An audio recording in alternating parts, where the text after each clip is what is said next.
Baik, bismillahirrahmanirrahim. Assalamualaikum warahmatullahi wabarakatuh. Waalaikumsalam warahmatullahi wabarakatuh.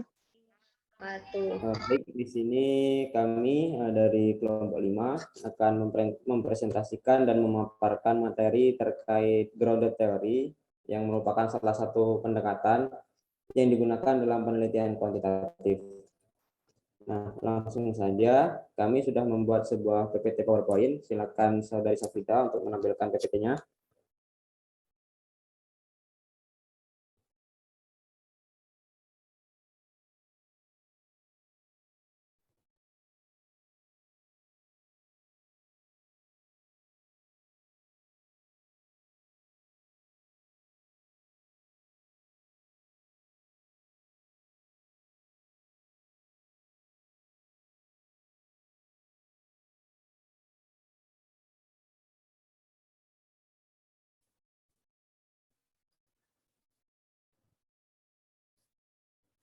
Oke, sebelumnya saya selaku moderator izinkan untuk memimpin jalannya diskusi malam hari ini, yang mana kita akan membahas mengenai pendekatan grounded theory pada penelitian kualitatif. Kami dari kelompok 5, ruang 2, dengan anggota saya sendiri, dan di Kurniawan dengan NIM akhir 42, kemudian ada Gusnia Rindiani, NIM akhir 62, ada Dedek Nuranisa dengan NIM akhir 64, Devi Aulia Ulfa, NIM akhir 70, Risma Anggiani, NIM akhir 72, Desnia Trimadani dengan NIM akhir 74, dan Syafrida Dwi Estiana dengan NIM akhir 76. Langsung saja, untuk slide pertama akan saya bacakan sendiri. Kita akan membahas yang pertama mengenai asal mula dan pengertian dari grounded theory itu sendiri, yang mana grounded theory itu pada awalnya dikembangkan pada tahun 1960-an oleh ahli sosiologi yang bernama Bernie Glaser dan Anselm Strauss, yang hasil riset mereka di Discovery of Grounded Theory yang diterbitkan pada tahun 1967. Kemudian mereka berpendapat, kemudian Strauss cenderung untuk berkonsentrasi dalam menentukan prosedur dalam mengaplikasikan pendekatan, sedangkan Glaser menentang perubahan apapun dari gagasan awalnya. Dua versi grounded theory kemudian muncul, Straussin dan Glaserin, dalam kajian-kajian yang berkaitan dengan komunikasi dan manajemen. Pendekatan Straussian lebih populer, walaupun kedua format Glaserian dan Straussian terus berubah perlahan-lahan dari tahun ke tahun seiring dengan banyaknya penelitian yang menggunakan pendekatan tersebut. Kemudian slide kedua akan dibacakan oleh Gusnia Rindiani. Silakan. Baik, saja ada 3 aspek grounded theory bila dibandingkan dengan pendekatan lain. Yang pertama, dalam sebagian besar pendekatan, peneliti mengikuti prosedur analisis sistematik. Nah, dalam proses pengumpulan dan analisisnya, grounded theory ini lebih terstruktur dibandingkan model riset kualitatif lain meski strateginya sama. Yang kedua, dalam penelitian, proses riset memungkinkan untuk mendapat sebuah asumsi. Ini berarti menjauhkan diri dari teori yang sudah ada, guna memusatkan diri pada penemuan dan pemahaman baru yang akan dimunculkan lewat research.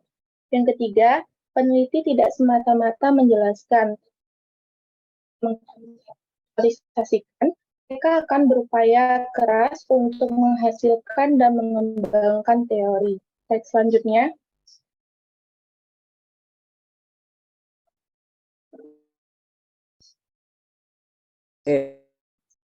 Nah, adapun persyaratan grounded theory, yang pertama, ada kesesuaian antara teori dengan kenyataan yang ada. Yang kedua, dapat dipahami dan logis, yang bukan hanya menggambarkan orang-orang yang diteliti sebagai informan, tetapi meliputi orang-orang di luar informan secara nyata. Yang ketiga, hipotesis disusun dari hubungan antar konsep dan dapat diterapkan di dalam sebuah kondisi sosial karena hipotesis sudah menjadi tesis. Keempat, teori dapat digunakan sebagai kendali atau kontrol. atas perlakuan kita terhadap fenomena tersebut. Baik, saya kembalikan ke moderator. Baik, terima kasih kepada Gusnia Rindiani. Slide berikutnya akan dibacakan oleh Saudari Dedek, dipersilakan. Baiklah, untuk materi selanjutnya yaitu terkait karakteristik kunci dan perbedaan dengan klasik grounded theory, di mana karakteristik kunci yang awal dari Straussian grounded theory ini adalah yang tertuju pada fokusnya. Hal ini juga sedikit berbeda dengan klasik grounded theory, yang mana menetapkan fokusnya suatu area minat yang masih umum, yang mana permasalahannya pun masih belum ditemukan atau diidentifikasi. Selanjutnya yaitu karakteristik kunci yang kedua dari Straussian grounded theory ini, yakni menyangkut dengan pendekatan yang ingin dilakukan. Nah, menurut seorang ahli juga, yaitu Creswell, ia menyebutkan ada 6 karakteristik yang yaitu pendekatan proses, pengambilan sampel teoretis, data komparatif, konstan analisis, kategori inti, dan generasi teori serta memo, di mana grounded theory ini penelitian datanya adalah peneliti itu sendiri, yang mana data-data yang dikumpulkan dapat berbentuk transkrip wawancara, percakapan, catatan wawancara, dokumen-dokumen publik, buku harian, dan jurnal responden, dan catatan-catatan reflektif peneliti. Selanjutnya, proses pengumpulan data itu dilaksanakan dengan itu observasi dan wawancara secara mendalam. Bentuk data yang paling sering digunakan berbagai peneliti adalah hasil wawancara, karena data seperti ini lebih mampu mengungkapkan pengalaman responden dalam kata-kata mereka sendiri.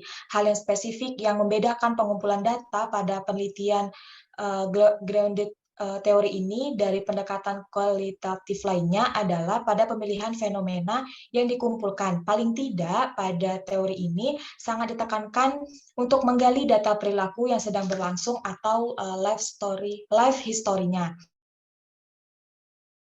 Melihat proses serta ditujukan untuk menangkap hal yang bersifat kausalitas. Seorang peneliti pada teori ini selalu mempertanyakan mengapa suatu kondisi tersebut bisa terjadi, apa konsekuensi yang timbul dari suatu tindakan atau bagaimana reaksinya, dan seperti apa tahap-tahapan kondisi atau tindakan atau juga reaksi, dan bagaimana konsekuensi itu bisa terjadi secara langsung. Selanjutnya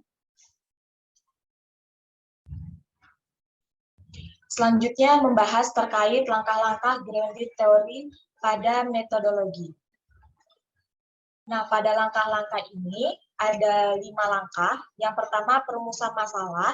Yang kedua, mendeteksi lapangan. Yang ketiga, penyusunan teori. Yang keempat, pengembangan teori. Dan yang kelima, rekonstruksi teori, di mana langkah-langkah teori ini mengikuti pola kualitatif pada umumnya. Setelah penelitian, konsep teori yang disusun diuji kembali, di mana perlu revisi atau disempurnakan kembali melalui berbagai revisi dan berbagai perbaikan dan juga penyempurnaan.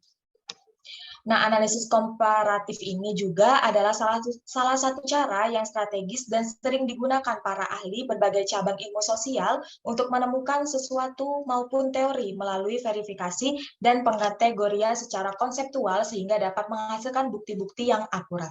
Sekian dari saya, moderator. Terima kasih. Baik, terima kasih kembali kepada Saudari Dedek telah memaparkan mengenai materi yang dibawakan. Kemudian berikutnya akan dibacakan oleh Saudari Devi, dipersilakan.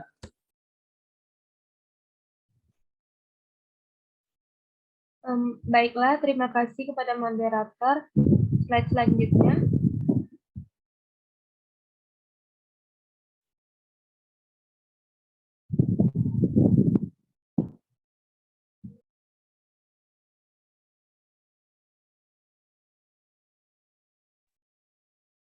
Baiklah, ciri-ciri grounded theory. Pertama, grounded theory dimulai dari data tentang suatu fenomena, bukan suatu hasil teori yang sudah ada. Yang kedua, Penyusunan teori tersebut dilakukan dengan analisis data induktif, bukan secara deduktif seperti analisis data yang dilakukan pada kajian kuantitatif. Slide selanjutnya.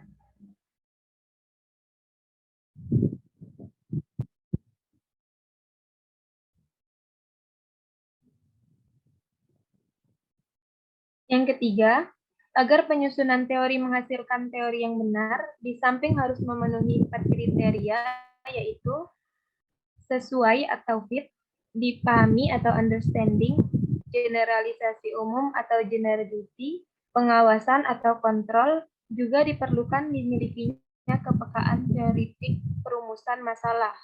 1. Rekonstruksi teori. 5. Pengembangan 4. Teori pengembangan. 4. Penyusunan konsep teori. 3. 1. Mendeteksi fenomena lapangan. 1. Theoretical sensitivity dari si penyelidik. Yang keempat, kemampuan penyelidik untuk memberi makna terhadap data sangat dipengaruhi oleh kedalaman pengetahuan teoritik, pengalaman dan kajian dari bidang yang relevan, dan banyak sastra yang dibaca. Baiklah, sekian dari saya kembali. Oke, baik. Terima kasih Saudari Devi yang telah memaparkan bagaimana tentang ciri-ciri. Berikutnya yaitu mengenai kepentingan grounded teori itu sendiri dan bagaimana cara pengumpulan datanya akan dibacakan oleh Saudari Risma. Baik, terima kasih moderator. Saya akan melanjutkan penjelasan mengenai grounded teori, yaitu kualitatif untuk kepentingan grounded teori. Tujuan teori ini mengembangkan pengertian konsep-konsep yang akhirnya akan menjadi teori. Tahap ini dikenal sebagai grounded theory research. Kemudian rumusan masalah. Ciri-ciri dari rumusan masalah dalam riset grounded theory adalah yang pertama, berorientasi pada pengidentifikasian fenomena yang diteliti. Kedua, berorientasi pada proses dan tindakan. Dan yang ketiga, mengungkapkan secara tegas mengenai objek yang akan diteliti menurut Budiasi tahun 2014. Selanjutnya.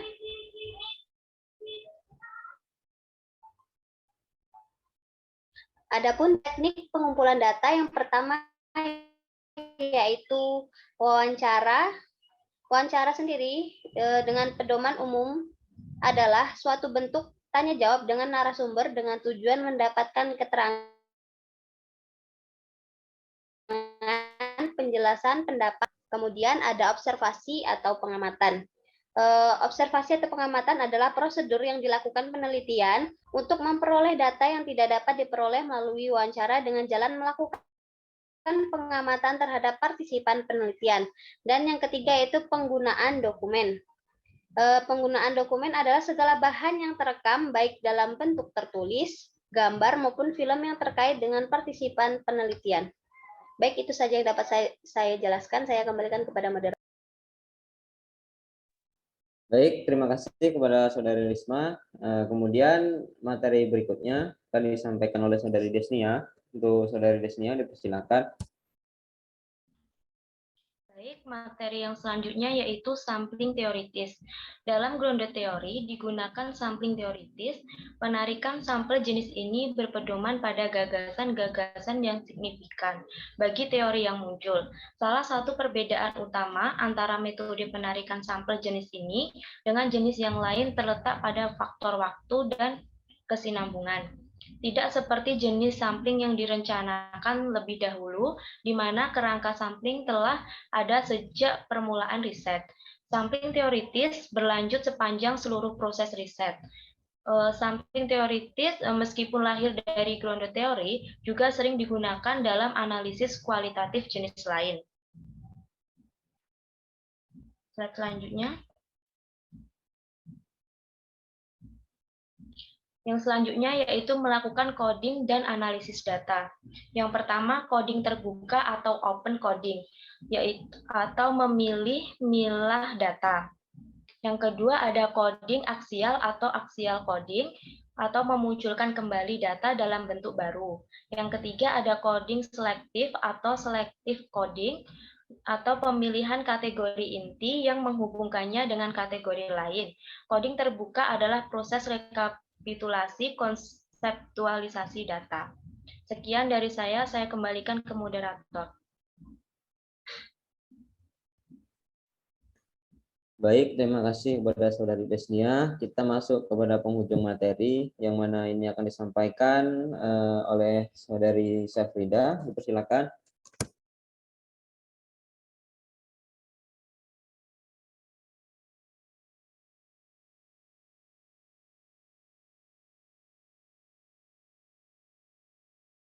Baiklah, yang selanjutnya adalah kesimpulan. Grounded theory pada awalnya dikembangkan pada tahun 1960-an oleh ahli sosiologi Barney, Glaser, dan Anselm Strauss, yang hasil riset mereka, Discovery of Grounded Theory, diterbitkan pada tahun 1967. Kemudian mereka berbeda pendapat. Strauss cenderung untuk berkonsentrasi dalam menentukan prosedur dalam mengaplikasikan pendekatan, sedangkan Glaser menentang perubahan apapun dari gagasan awalnya. Dua versi grounded teori kemudian muncul, Straussian dan Glaserian. Ada beberapa persyaratan yang harus dipenuhi oleh grounded teori seperti dijelaskan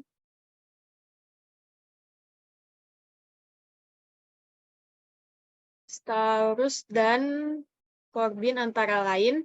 Yang pertama ada kesesuaian antara teori dengan kenyataan yang ada. Yang kedua dapat dipahami dan logis yang bukan hanya menggambarkan orang-orang yang diteliti sebagai informan, tetapi meliputi orang-orang di luar informan secara nyata.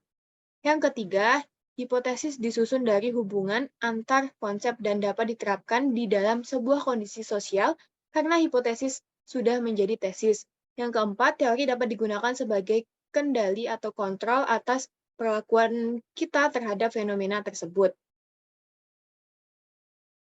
Selain itu, dalam menggunakan pendekatan grounded theory, terdapat hal yang harus diperhatikan di antaranya karakteristik langkah-langkah grounded theory, teknik pengumpulan data, dan penganalisisan data. Baiklah, itu tadi dari saya kembalikan ke moderator. Baik, terima kasih kepada rekan-rekan saya yang telah memaparkan apa itu grounded teori, karakteristik, cara pengumpulan data, kemudian sampai dengan coding pengumpulan data itu sendiri, sehingga mencapai suatu pendekatan, suatu penelitian yang bisa digunakan dalam sebuah baik itu penelitian untuk perkuliahan maupun penelitian dalam case lain. Nah, yang mana grounded teori ini biasanya digunakan peneliti untuk mengembangkan teori-teori yang sudah ada. Maka dari itu, dengan apa yang kami sampaikan tadi, supaya menjadi sebuah referensi dan dapat memberi pencerahan kepada audiens yang akan menonton dari video yang kami tayangkan. Kemudian apabila ada hal-hal yang ingin ditanyakan, boleh ditanyakan di dalam kolom komentar yang nantinya ini akan kami up di YouTube yang akan dibuat oleh kelompok kami. Baik, mungkin sekian dari kelompok kami. Mohon maaf apabila ada kesalahan kata. Saya akhiri. Bila taufiq wal hidayah. Assalamualaikum warahmatullahi wabarakatuh. Waalaikumsalam warahmatullahi Waalaikumsalam warahmatullahi wabarakatuh.